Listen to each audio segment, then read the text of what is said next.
ایران کا ایک بادشاہ سردیوں کی شام میں جب اپنے محل میں داخل ہو رہا تھا تو اس نے ایک بوڑھے دربان کو دیکھا جو محل کے صدر دروازے پر اپنی باریک وردی میں پہرا دے رہا تھا۔ بادشاہ نے اس کے قریب اپنی سواری کو رکوایا اور اس ضعیف دربان سے پوچھنے لگا، سردی نہیں لگ رہی؟ دربان نے جواب دیا، بہت لگتی ہے حضور، مگر کیا کروں، گرم وردی نہیں ہے میرے پاس، اس لیے برداشت کرنا پڑتا ہے۔ بادشاہ نے کہا، میں ابھی محل کے اندر جا کر اپنا کوئی گرم جوڑا بھیجتا ہوں۔ دربان خوش ہو گیا، بادشاہ کو سلام پیش کیا اور بہت تشکر کا اظہار کیا، لیکن بادشاہ جیسے ہی گرم محل میں داخل ہوا تو دربان کے ساتھ کیا ہوا وعدہ بھول گیا۔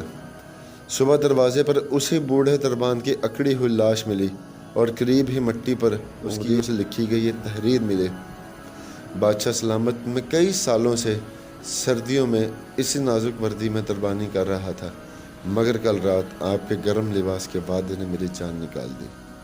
تو دوستو، سہارے انسان کو کھوکھلا کر دیتے ہیں، اسی طرح امیدیں انسان کو کمزور کر دیتی ہیں۔ اپنی طاقت کے بل بوتے پر جینا شروع کیجیے، خدا را سہاروں کی بساکھیاں پھینک کر اپنی طاقت کو آزمائیں۔